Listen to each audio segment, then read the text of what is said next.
Buenos días, vamos a abrir nuestras Biblias en el Evangelio de Juan, capítulo 16, y vamos a ver los versículos del 1 al 15. Y dice así en Juan capítulo 16 y versículos del 1 al 15. Estas cosas os he hablado para que no tengáis tropiezo. Os expulsarán de las sinagogas y aún viene la hora cuando cualquiera que os mate pensará que rinde servicio a Dios. Y harán esto porque no conocen al Padre ni a mí. Mas os he dicho estas cosas para que cuando llegue la hora os acordáis de que ya os lo había dicho. Esto no os lo dije al principio, porque yo estaba con vosotros, pero ahora voy al que me envió, y ninguno de vosotros me pregunta ¿a dónde vas? Antes, porque os he dicho estas cosas, tristeza ha llenado vuestro corazón. Pero yo os digo la verdad, os conviene que yo me vaya, porque si no me fuera, el Consolador no vendría a vosotros, mas si me fuere, os lo enviaré. Y cuando Él venga, convencerá al mundo de pecado, de justicia y de juicio. De pecado, por cuanto no creen en mí.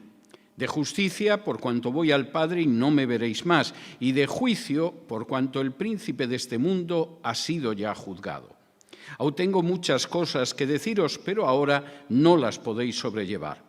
Pero cuando venga el Espíritu de verdad, Él os guiará a toda la verdad, porque no hablará por su propia cuenta, sino que hablará todo lo que oyere y os hará saber las cosas que habrán de venir. Él me glorificará, porque tomará de lo mío y os lo hará saber. Todo lo que tiene el Padre es mío, por eso dije que tomará de lo mío y os lo hará saber. El pasaje que vamos hoy a ver de Juan es un pasaje que continúa con esa conversación entre Jesús y sus discípulos después de la última cena, conversación que solo ha recogido Juan como testigo ocular, que no aparece, por ejemplo, en los evangelios sinópticos. Y la parte que vamos a ver hoy es una parte que podríamos titular 7 afirmaciones frente al peligro de tropezar. El peligro de tropezar es un tema ingrato, es un tema antipático, es un tema desagradable, pero es un tema absolutamente necesario. Y de hecho, este capítulo empieza con una afirmación de Jesús que es muy llamativa. Estas cosas os he hablado para que no tengáis tropiezo. Hay gente que a la hora de exponer el mensaje del Evangelio, o lo que piensan que es el mensaje del Evangelio, parecen más bien que trabajan para alguna compañía de publicidad. Parece que en realidad a lo que se dedican es a presentar la publicidad de un automóvil o de un frigorífico o de una compañía de seguros. Generalmente no me entretienen los anuncios de la televisión. Yo creo que a todo el mundo le gustaría saltar los anuncios y seguir viendo lo que están viendo, pero tanto en Internet como en la televisión, como a veces consultando la prensa, aparecen los anuncios. Y todos los anuncios presentan, lógicamente, una idea que consigan que compres ese seguro para el automóvil, o que en un momento determinado bebas ese tipo de refresco o que comas determinada comida en cierto restaurante. Ya no hay anuncios de alcohol ni de tabaco, pero había una época en que efectivamente los anuncios de tabaco eran magníficos y también lo eran los de las bebidas alcohólicas. Realmente veías el anuncio de Marlboro con el cowboy y la música de los 7 magníficos y parecía que lo mejor que podías hacer era comprarte un paquete de cigarrillos Marlboro y fumártelo uno tras otro. ¿Es lo bueno que tiene la publicidad o lo malo? La capacidad que tiene para presentarte bajo la mejor luz cualquier cosa de tal manera que la compras y la consumes. Jesús era exactamente todo lo contrario. Esto que os voy a contar, en primer lugar, os lo cuento para que cuando surja este problema no tropecéis. Yo no tengo la menor intención de mentiros, de deciros que seguirme es algo que simplemente es un camino de rosas, que no vais a tener ningún tipo de problema. Eso es mentira. Tropezaríais si os dijera eso. De manera que, primera afirmación, Esto lo digo para que no tropecéis. Esto no es algo que a Jesús se le ocurre en la última cena, porque como sabe que lo van a prender, lo van a torturar y lo van a crucificar en unas horas, pues decide deprisa y corriendo en el último momento advertir a sus discípulos. Esto es algo que viene de años atrás y que Jesús ha ido machacando una y otra vez, aunque por supuesto sus discípulos no estaban muy dispuestos a escucharlo. Si me acompañan al Evangelio de Marcos, y fue algo que pudimos ver en su día cuando estudiamos este Evangelio, el Evangelio de Marcos, capítulo 8, aparece un episodio que es tremendamente interesante, porque muestra la diferencia que hay entre aquellos que se empeñan en que el Evangelio sea el anuncio del camino de rosas y la predicación clara, sincera y verídica de Jesús. Dice así en Marcos 8 y versículos del 27 en adelante. Salieron Jesús y sus discípulos por las aldeas de Cesarea de Filipo y en el camino preguntó a sus discípulos diciéndoles: ¿quién dicen los hombres que soy yo? Ellos respondieron, unos Juan el Bautista, otros Elías y otros alguno de los profetas. Entonces él les dijo: ¿y vosotros quién decís que soy? Respondiendo Pedro le dijo: tú eres el Cristo. Pero él les mandó que no dijesen esto de él a ninguno. Y comenzó a enseñarles que le era necesario al Hijo del Hombre padecer mucho y ser desechado por los ancianos, por los principales sacerdotes y por los escribas, y ser muerto y resucitar después de 3 días. Esto les decía claramente. Entonces Pedro lo tomó aparte y comenzó a reconvenirle. Pero él, volviéndose y mirando a los discípulos, reprendió a Pedro diciendo: quítate de delante de mí, Satanás, porque no pones la mira en las cosas de Dios, sino en las de los hombres.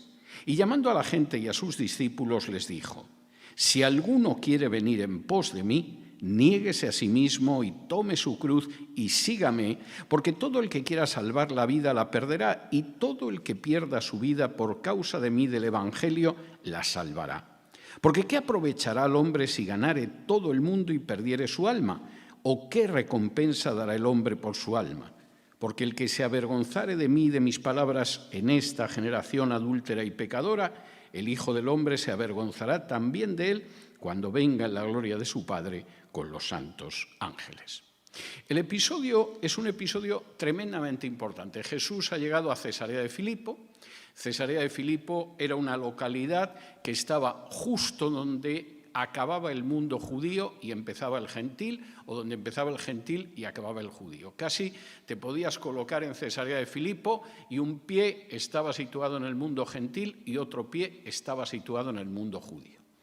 Y en ese momento Jesús pregunta a los discípulos: oye, ¿quién dice la gente que soy yo? Y Pedro inmediatamente, después de escuchar que unos dicen, pues eres Elías o Juan el Bautista o uno de los profetas, dice: no, tú eres el Mesías, tú eres el Cristo. Y Jesús les dice que no lo anden contando, porque sabe de sobra la idea equivocada que tiene la gente sobre quién es el Mesías. Y entonces empieza a enseñarles lo que va a pasar con el Mesías. El Mesías no va a entrar triunfalmente al frente de un ejército en Jerusalén, va a derribar a las autoridades corruptas del templo y después va a expulsar a los romanos. No. El Mesías sí va a descender a Jerusalén, pero empezando por las autoridades espirituales de Israel, va a ser rechazado y va a ser muerto. Y como dice este versículo 32, lo decía claramente. No lo decía de una manera más o menos encubierta. No os imagináis lo que va a pasar con el Mesías. No va a ser exacto. No, lo decía claramente. ¿Y cuál es la reacción de Pedro en ese momento? Pues decir: eso no puede ser. Pedro engancha aparte a Jesús y le dice: eso no puede ser. No puedes decir eso a la gente. Primero, porque no queremos que te pase, pero segundo, ¿pero qué tipo de mensaje es este? Si estamos esperando descender a Jerusalén para que te manifiestes con toda tu gloria como Mesías y estás diciendo que te van a matar, que te van a rechazar las autoridades espirituales de Israel. Eso no puede ser. ¿Y qué le dice Jesús a Pedro? Hombre, Pedro, tienes razón. no nos va a seguir mucha gente si damos un mensaje aparentemente tan pesimista. Pedro, tienes razón, aquí no va a diezmar, pero vamos, nadie como le demos ese mensaje. Tienes razón, Pedro, tenemos que contratar a un experto en relaciones públicas para poder adaptar el mensaje y que haya más gente que lo siga. No. Lo que le dice Jesús es, quítate de delante de mí, Satanás. Esto parece muy duro, ¿no? Bueno, es que cuando pones tu mira en las cosas de los hombres, apartando la mira de las cosas de Dios, estás actuando tal y como quiere Satanás. Y las palabras de Jesús a continuación son muy claras. Si alguno quiere venir en pos de mí, niéguese a sí mismo, tome su cruz y sígame. Y si alguno piensa que va a salvar esta vida adaptándose al mundo que lo rodea, que sepa que esa es la manera perfecta de echar a perder esta vida. Y por el contrario, aquel que esté dispuesto a perder la vida en términos humanos, por causa de mí del Evangelio, la ganará. Pero quiero recordaros algo. No sirve de nada ganar el mundo si pierdes tu alma. De manera que os cuento algo para que no tropecéis. Pedro esto no terminó de verlo. Acabó negando a Jesús en la noche en que fue entregado. Judas, desde luego, no lo vio. Acabó vendiéndolo por 30 monedas de plata. Y el resto de los discípulos no se enteraron mucho. No lo negaron, no lo vendieron por 30 monedas de plata, pero echaron todos a correr como conejos, como tendremos ocasión de verlo, en el momento en que la situación se complicó. De manera que, primera afirmación, os enseño esto para que no tropecéis. Segunda afirmación. La primera oposición que vais a encontrar es una oposición religiosa. Versículo 2, os expulsarán de las sinagogas y aún viene la hora cuando cualquiera que os mate pensará que rinde servicio a Dios. Esta es una verdad absolutamente indiscutible a lo largo de la vida de Jesús y a lo largo de la historia del cristianismo. La primera oposición que vais a tener no va a ser de las feministas. A lo mejor también, pero no va a ser la primera. Y la primera oposición que vais a tener no van a ser los lobbies homosexuales o los políticos de izquierdas. Ni feministas, ni homosexuales hasta donde sabemos, ni ningún miembro del Partido Comunista decidió crucificar a Jesús. Esa oposición puede existir. Pero no os engañéis, la primera oposición va a ser una oposición religiosa. Y Jesús lo había advertido en el texto que hemos leído en Marcos. Son los escribas, son las autoridades del templo, etcétera, las que detendrán y matarán al Hijo del Hombre. Y a lo largo de la historia ha sido así. Quien más cristianos ha matado durante siglos era la Inquisición y se llamaba la Santa Inquisición, para más remate. En el caso, por ejemplo, de mi país de origen, de España, la gente que pretendió volver en el siglo XVI a la Biblia tenía dos opciones. O los quemaban o se marchaban del país. Tenemos la traducción Reina Valera, porque tanto Reina como Valera, que eran dos monjes jerónimos que se convirtieron leyendo la Biblia, en un momento determinado huyeron con la suficiente rapidez como para que la Inquisición no les echara la mano encima, porque si la echa, los quema. Y de hecho los quemó en efigie. No habían tenido la suerte de poderlos atrapar. Y afortunadamente para nosotros no los atraparon. Y esto es así de claro.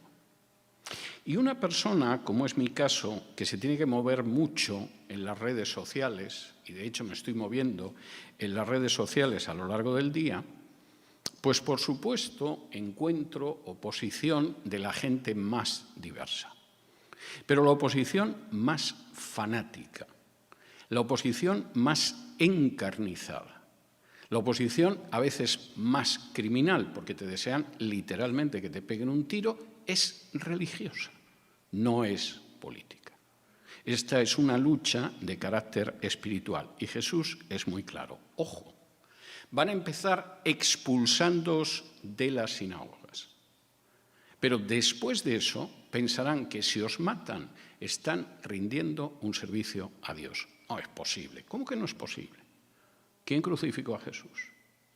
¿Quién apedreó a Esteban? ¿Quién pretendió una y otra vez asesinar a Pablo?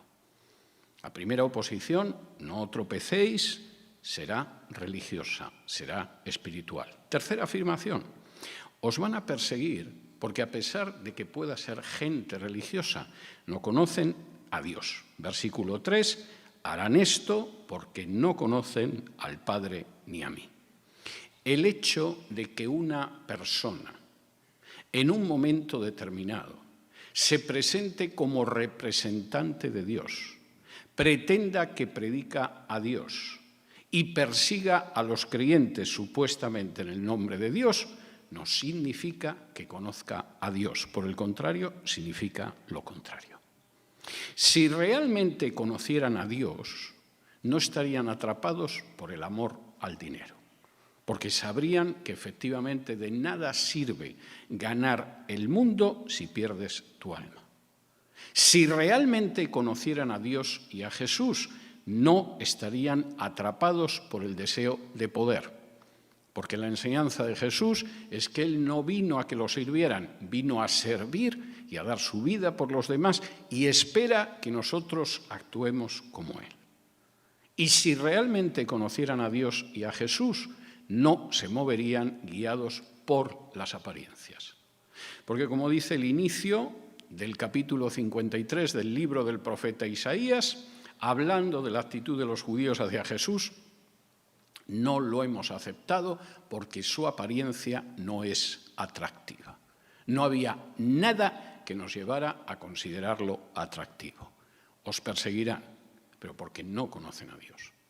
Si conocieran a Dios, su corazón no se movería por el dinero, su corazón no se movería por el poder, su corazón no se movería por las apariencias. Y cuando uno se encuentra, y es muy lamentable porque no hay pocos, gente que son dirigentes espirituales, pero cuyo corazón es movido por el dinero, es movido por el deseo de poder y es movido por las apariencias, ese es un peligro potencial. Va a reaccionar siempre de manera negativa ante el mensaje del Evangelio. Y, por supuesto, es alguien del que se puede esperar en cualquier momento la persecución porque no conoce ni a Dios ni a su Hijo Jesús. Es muy triste decirlo, pero es una realidad. Cuarto, no solo es que os estoy diciendo esto para que no tropecéis, para que cuando venga, ¡puff!, no os deis el golpe, estáis advertidos. No solo os estoy advirtiendo de que la primera oposición que vais a tener va a ser religiosa, espiritual. No solo os estoy advirtiendo de que actúan así porque aunque digan que representan a Dios y que predican a Dios, no tienen la menor idea de quién es Dios ni de lo que yo enseño. Además, os estoy diciendo esto para que estéis advertidos para cuando esto suceda. Versículo 4, mas os he dicho estas cosas para que cuando llegue la hora os acordéis de que ya os lo había dicho.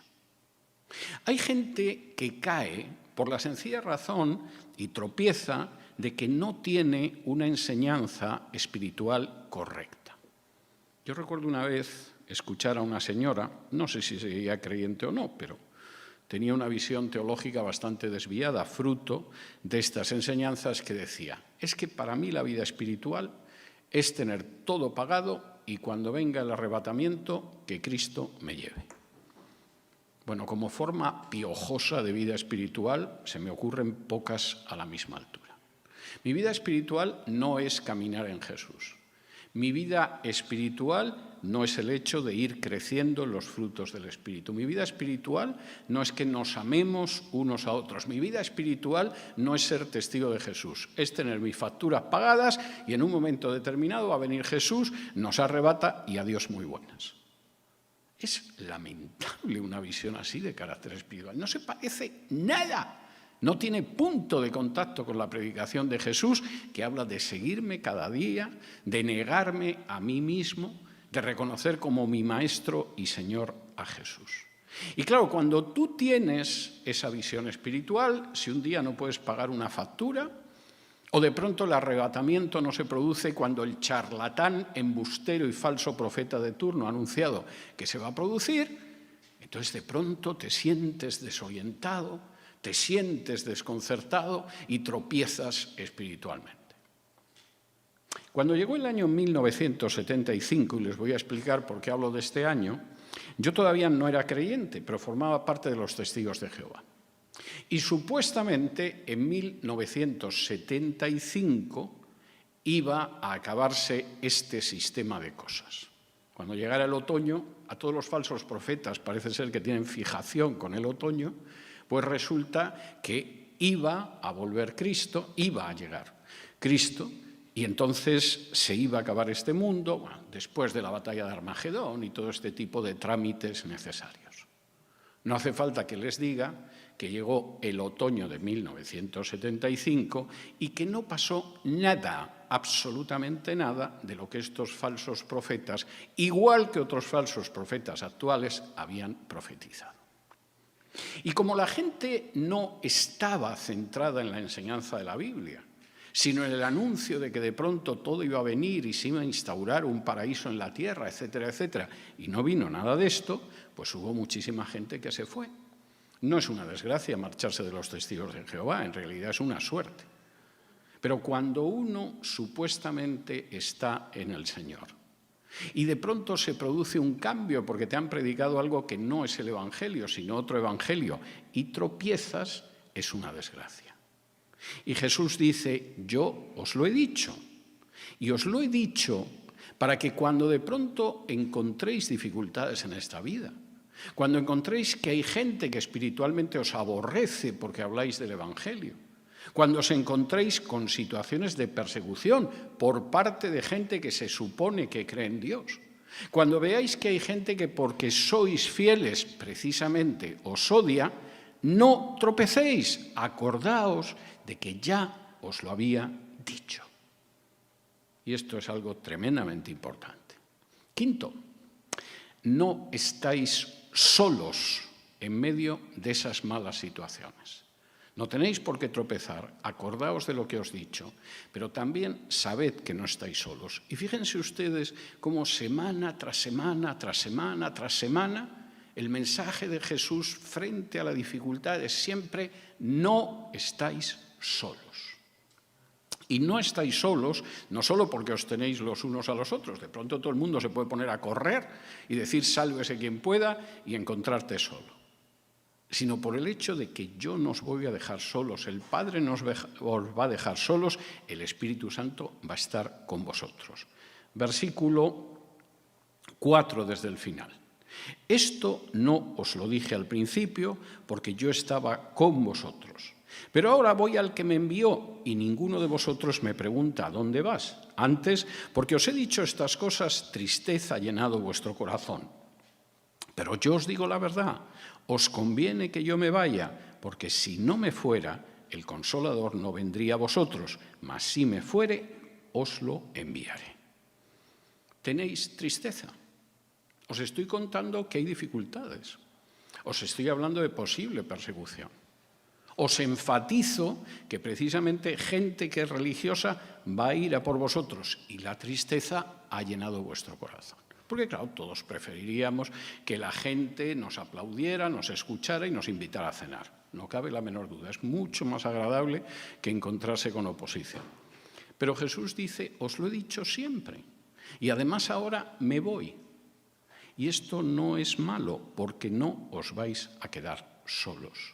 Vais a recibir el Espíritu Santo, el Parácletos o el Paráclito, lo que aquí se traduce como el Consolador, pero que es mucho más en la palabra original en griego, Parácletos, que la idea de un simple Consolador. Es aquel al que puedes acudir en todas las ocasiones. Y en cualquier circunstancia que se nos presente, y en cualquier eventualidad con la que nos encontremos en esta vida, y en cualquier dificultad a través de la cual pasemos, y en cualquier tribulación que se nos pueda venir encima, siempre hay alguien que va a estar a nuestro lado, que no nos va a dejar solos y al que podemos acudir, y es el Espíritu Santo. Y Jesús es muy claro en ese sentido. Los sistemas de seguridad de los países funcionan mejor o peor. Depende del dinero que se han gastado los gobernantes en otras cosas. La familia a veces funciona también mejor o peor, porque depende de cuál es la situación de la familia y de cómo te llevas con tu familia. La congregación de la que formas parte a veces funciona mejor o peor, a veces es muy acogedora y busca efectivamente extender su amor a cada uno de los miembros. A veces es gente que va solo a calentar bancos al culto de los domingos. Pero en cualquiera de los casos, y pase lo que pase, no estáis solos, no estamos solos. El Espíritu Santo va a estar con nosotros. Y el hecho de que Jesús, en un momento determinado, efectivamente haya ascendido a los cielos, no significa que nos quedemos solos. Como Él dice, os conviene. ¿Por qué nos puede convenir que te hayas ido? Porque mientras yo he estado en la tierra, mi radio de acción ha sido muy limitado. La gente, unos millares que me podía seguir por Galilea, por Judea, por Perea, pero un grupo limitado, en una parte limitada y apartada del mundo, en un extremo del Imperio Romano. Pero cuando descienda el Espíritu Santo, vais a ver lo que es el poder de Dios actuando en Jerusalén, en Judea, en Samaria y hasta lo último de la tierra. Y efectivamente, cuando uno viaja, o por lo menos se informa de lo que pasa en el mundo, el Espíritu Santo está actuando en los sitios más increíbles y más inverosímiles que se pueda pensar. No os dejo solos. Conviene que me vaya, lo vais a ver. Sexto, el Espíritu Santo, además, va a hacer cosas que parecen increíbles. Versículos del 8 al 12. Y cuando Él venga, convencerá al mundo de pecado, de justicia y de juicio. De pecado, por cuanto no creen en mí. De justicia, por cuanto voy al Padre y no me veréis más. Y de juicio, por cuanto el príncipe de este mundo ha sido ya juzgado. Aún tengo muchas cosas que deciros, pero ahora no las podéis sobrellevar.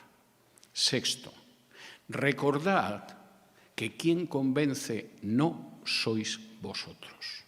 Quien convence es el Espíritu Santo. Ahora, por regla general, nosotros pensamos que podemos amaestrar la situación espiritualmente y conseguir una maestría, una destreza, un dominio que nos permite convencer a los demás. Bueno, es bueno que aprendas apologética para dar razón de tu fe, es bueno, es muy bueno. Es bueno que vayas a las clases de homilética, que por cierto este martes no la va a haber, para que efectivamente sepas cómo comunicar mejor la palabra, de una manera más ordenada, etc. Pero no olvidemos que el que convence es el Espíritu Santo. Y yo he tenido ocasión de ver eso muchas veces a lo largo de mi vida.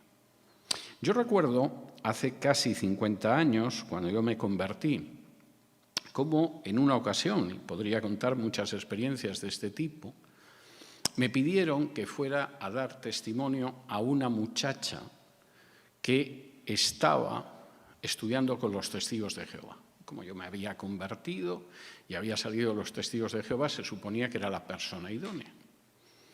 Y acudí y empecé a comunicar el Evangelio a esta muchacha. Y daba la sensación de que me estaba pegando contra una pared. No entendía lo que le decía, se le escapaba. Tampoco conocía tanto la doctrina de los testigos de Jehová como para saber por dónde iba. Era como una persona que realmente, como quien oye llover, que dicen en España, le traía sin cuidado. Y cuando yo llevaba un rato, por cierto, tengo que decir que utilizando argumentos apologéticos muy buenos, no vayan a creer. Cuando yo llevaba un rato utilizando este tipo de argumentos sin ningún tipo de fruto, de pronto hice lo que tenía que haber hecho desde el principio. Mentalmente empecé a orar para que el Señor me mostrara lo que tenía que decirle a esta chica, porque desde luego estaba siendo un fracaso total y absoluto. Y en ese momento sentí como el Señor me decía, no discutas de teología con ella, háblale del amor de Dios. Yo me quedé un tanto sorprendido, porque a mí aquello me parecía muy barato, ¿no? En vez de poder destacar mis habilidades apologéticas, mi conocimiento de la Biblia, de pronto hablarle a esta chica del amor de Dios, pues si es una pena, con lo bien que lo puedo hacer y nos vamos a quedar en este nivel. Pero la verdad es que siempre desde que me convertí he intentado ser obediente a la voz del Espíritu y empecé a hablarle de eso a la muchacha, con poca convicción, lo reconozco. Y de pronto la muchacha empezó a conmoverse, para sorpresa mía, y los ojos se le llenaron de lágrimas, para más sorpresa mía. Y esa noche se entregó al Señor, también para sorpresa mía. Es el Espíritu el que convence.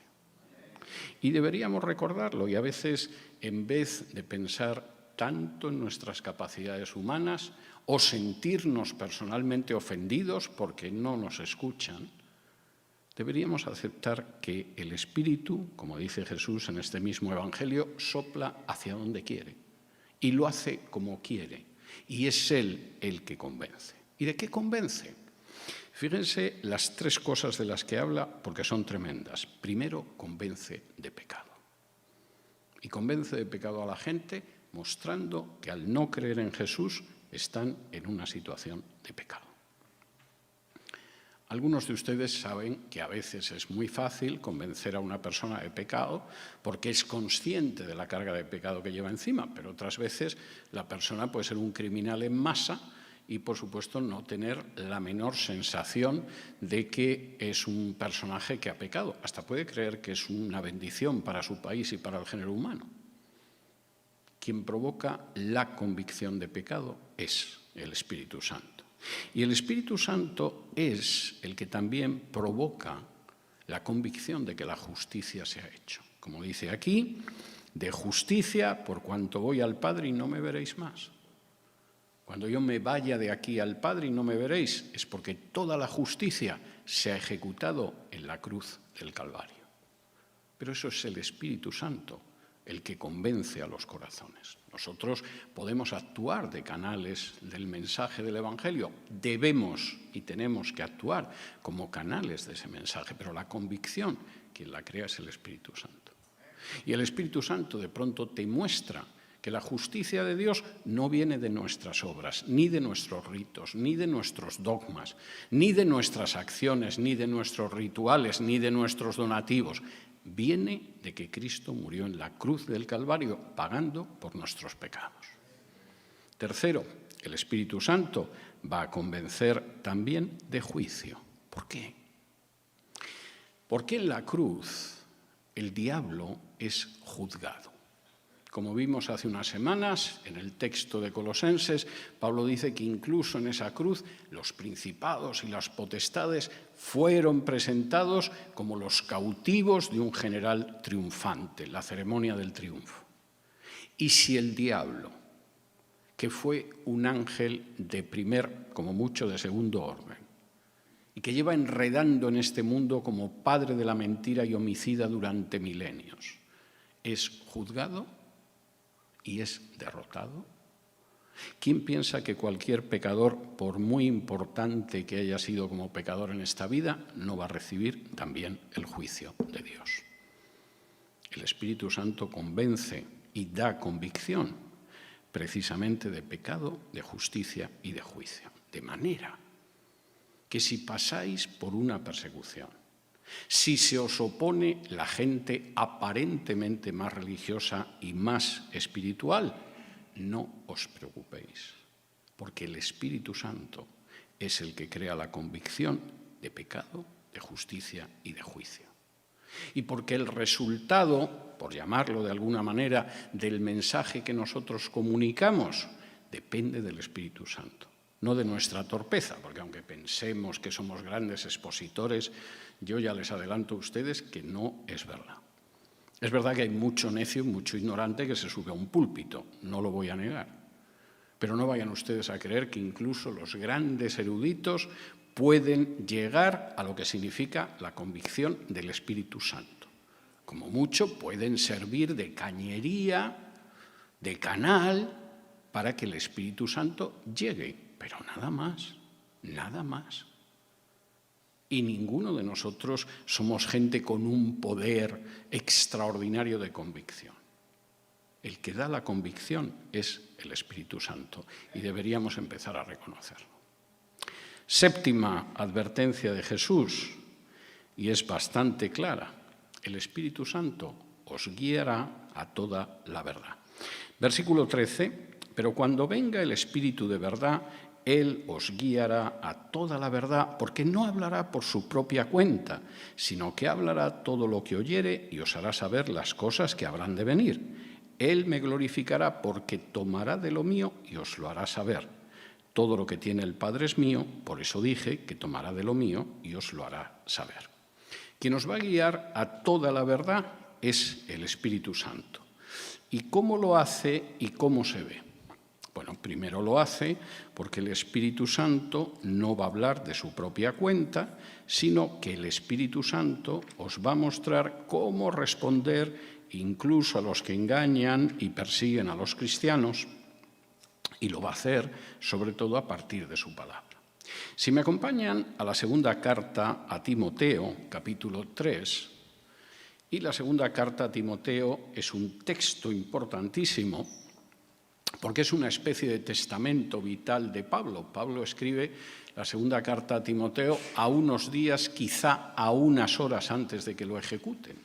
Y está escribiendo a uno de sus discípulos predilectos, quizá el discípulo más predilecto, para dejarle unas líneas maestras de cómo moverse en este mundo, donde se va a desencadenar una persecución todavía mayor de la que ha empezado y que se vaya a llevar, entre otros, por delante a Pablo. Y cuando llega al capítulo 3, en esta segunda carta a Timoteo, y dice, a partir del versículo 12, capítulo 3 de la segunda carta a Timoteo, y desde el versículo 12. Y también todos los que quieren vivir piadosamente en Cristo Jesús padecerán persecución. Timoteo, que te quede claro, ¿eh? Si alguien anda diciendo que por el hecho de seguir a Jesús y vivir piadosamente en Cristo Jesús no vas a tener problemas, o es muy ignorante o es muy sinvergüenza, porque no es verdad. En realidad es todo lo contrario. Todos los que quieran vivir piadosamente en Cristo Jesús padecerán persecución. No el 10%, no el 50%, no el 80%, todos. En mayor o menor medida. No todo el mundo acaba en un paredón, no todo el mundo acaba en una cárcel, no todo el mundo se tiene que exiliar. A veces pierdes el trabajo, a veces no pierdes el trabajo, pero se están riendo de ti continuamente. Pero todos padecerán persecución. Segundo, tenlo en cuenta. Los malos hombres y los engañadores irán de mal en peor, engañando y siendo engañados. Segundo, y curioso, Jesús también une las dos cosas. Vas a encontrar a embusteros predicando. ¿Y qué va a pasar? ¿Se van a volver de su mal camino? No. Por regla general van a seguir engañando a la gente y engañándose ellos mismos. Sus propias mentiras se las van a acabar creyendo, porque sacan algún beneficio, pero se las creerán. Y claro, uno casi oye a Timoteo diciendo, pues vaya panorama, Pablo, ¿y qué hacemos en medio de una situación así? Fíjense en la respuesta de Pablo, porque es clarísima. Versículo 14, pero persiste tú en lo que has aprendido y te persuadiste sabiendo de quién has aprendido y que desde la niñez has sabido las sagradas escrituras, las cuales te pueden hacer sabio para la salvación por la fe que es en Cristo Jesús. Toda la escritura es inspirada por Dios y útil para enseñar, para redarguir, para corregir, para instruir en justicia, a fin de que el hombre de Dios sea perfecto, enteramente preparado para toda buena obra. Cuando Jesús está hablando en la última cena, no hay escrito ni un solo libro del Nuevo Testamento. Cuando Pablo está escribiendo la segunda carta a Timoteo, posiblemente ya estaba escrito todo el Nuevo Testamento, o quedaba muy poco para concluir todo el Nuevo Testamento. Claro que el Espíritu Santo os va a guiar a toda la verdad. Y más vale que os aferréis a la verdad de las Escrituras, porque no hay otro camino para enfrentarse con los falsos maestros y para enfrentarse con esa persecución que viven todos los que quieren vivir piadosamente en Cristo Jesús. Esta es la primera forma en que os vais a enfrentar con ello, con el Espíritu Santo guiando a toda la verdad. Pero hay otra señal por la que vais a entender que es el Espíritu Santo el que actúa. Versículo 14 de Juan 16, Él me glorificará porque tomará de lo mío y os lo hará saber. Si la predicación viene del Espíritu Santo, si la enseñanza que recibís es del Espíritu Santo, glorificará a Cristo. Si está glorificando a una institución, a una jerarquía, a un grupo de hombres, a un predicador, no viene de Cristo. Y esto es muy claro. ¿Cómo sabréis que efectivamente es algo así? Bueno, por supuesto, se adapta, viene, se nutre de lo que dicen las Escrituras. Pero se puede utilizar las Escrituras de una manera retorcida. Todas las sectas lo hacen. Me glorificará a mí. ¿Me presentará como la segunda persona de la Trinidad, como el Hijo eterno de Dios, o me presentará como un Dios pequeño, creado? Pues si es así, no es algo que venga del Espíritu Santo. Es algo que viene del enemigo. Hablará de que mi sacrificio en la cruz es suficiente para obtener salvación, o por el contrario dirá que mi sacrificio en la cruz tiene que ser complementado con obras humanas, tiene que ser complementado con ceremonias, tiene que ser complementado con sacramentos, tiene que ser complementado con ritos. Si es así, no viene del Espíritu Santo. Porque el Espíritu Santo nunca se contradice con la palabra que ha inspirado, pero glorifica a Cristo. Y cuando de pronto uno se encuentra con predicadores que se glorifican a sí mismos, ahí no está Cristo. No sé si ese predicador es creyente o no es creyente, pero lo que sé es que si se glorifica en vez de glorificar a Cristo, no está transmitiendo el mensaje del Espíritu Santo. Cuando de pronto la finalidad es glorificar a un movimiento religioso en vez de a Cristo, ahí no está el Espíritu Santo. Cuando se supone que hay manifestaciones espirituales que en vez de glorificar a Cristo y dirigir a las personas hacia Cristo, lo dirigen hacia nosotros mismos y hacia lo maravillosamente espirituales que somos, ahí no está el Espíritu Santo. Está la carne y puede que esté algo peor. Y las palabras de Jesús son muy claras. Yo os estoy diciendo todo para que no tropecéis. Recordad que la primera oposición que vais a tener va a ser religiosa. Recordad que si os persiguen es porque no conocen a Dios. Recordad que os lo he advertido para que cuando pase no digáis, pero ¿cómo puede suceder esto? Sino para que digáis, el Señor nos lo advirtió. Recordad que en ningún momento estáis solos. El Espíritu Santo está con vosotros. Recordad que incluso en medio de la persecución, cuando parece que todo el mundo se ha quedado sordo y nadie quiere escuchar el Evangelio y a nadie le importa lo que decís, no es un problema vuestro, no os apenéis. Es el Espíritu Santo el que hace su labor en el corazón de las personas y Él sabe por qué estáis en la situación en la que estáis.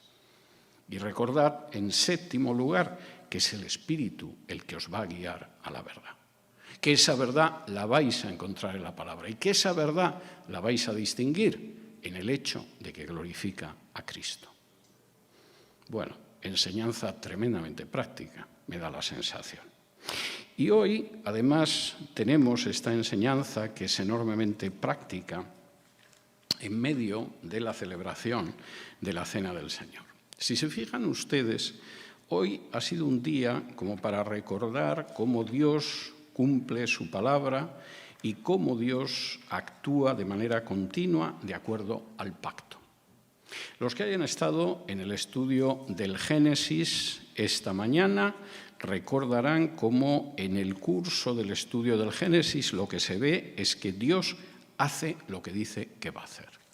Cómo Dios sabe perfectamente cómo es nuestra naturaleza caída y pecadora.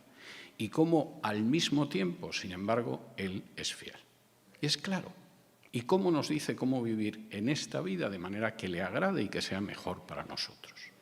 Los que luego han subido al culto aquí y han empezado a alabar al Señor, han visto las referencias continuas a cómo nuestra confianza tiene que estar en el Señor, a cómo la fidelidad es la fidelidad del Señor en primer lugar, a cómo la victoria viene del Señor. No es algo que arranque de nosotros. Nosotros somos pobres instrumentos. Y cuando llegamos aquí, después de la predicación de Juan, donde de nuevo el Señor nos muestra que no estamos solos, que no estamos desamparados, que aunque parezca que nos encontramos con oídos sordos, el Espíritu Santo es el que convence, no nuestra habilidad o nuestra capacidad, aunque tengamos que prepararnos. Llegamos al final a desembocar lo que han sido las reuniones de esta mañana celebrando la Cena del Señor. ¿Y qué nos dice la Cena del Señor? Que el Señor es fiel. Que el Señor durante siglos anunció un nuevo pacto basado en la sangre del Mesías, que no sería como los antiguos pactos de la ley, donde continuamente había que matar más animales, porque la muerte de un cordero, de un becerro, de cualquier animal, no limpiaba del pecado. Donde el sumo sacerdote tenía además que empezar por ofrecer un sacrificio por su propio pecado. Lo que recordamos hoy es el sacrificio del cuerpo y la sangre de Cristo para que pudiéramos ser salvos gracias a la acción de un sumo sacerdote que se ofreció a sí mismo por su pecado, cuya muerte recordamos hoy junto con el nuevo pacto, y que además nos dice que un día volverá. Y hasta que Él vuelva, seguiremos anunciando en cada reunión donde participemos de la Cena del Señor, que efectivamente el Señor es fiel y que el Señor vendrá un día a recogernos a todos. Vamos a dar gracias por los símbolos y luego ya saben que las personas que ya estén bautizadas pueden acercarse hasta la mesa, pueden recoger el pan y el vino y luego daremos gracias para que lo puedan tomar. Vamos a dar gracias. Padre nuestro, te damos muchas gracias por esta mañana maravillosa de domingo, una mañana que empezó con niebla y oscuridad, pero que tú has convertido en una mañana brillante y cálida, porque Señor, tú eres así. Y también encontraste nuestra vida sumida en tinieblas y en niebla y en oscuridad y hiciste brillar sobre ella la luz del Evangelio. Y el Espíritu Santo tocó en algún momento nuestros corazones y fuimos de rodillas ante ti para que nos perdonaras porque habíamos aceptado por fe el sacrificio de Cristo en la cruz. Te damos muchas gracias por poder participar de la cena de nuestro Señor Jesús. Y te damos muchas gracias porque sabemos que ese pan simboliza cómo su cuerpo fue entregado a la muerte, cómo esa copa simboliza su sangre derramada para ser la base del nuevo pacto y cómo, Señor, podemos recordar continuamente la muerte expiatoria de Cristo en la cruz hasta que un día venga a recogernos. Te damos gracias por todo ello en el nombre de Jesús. Amén.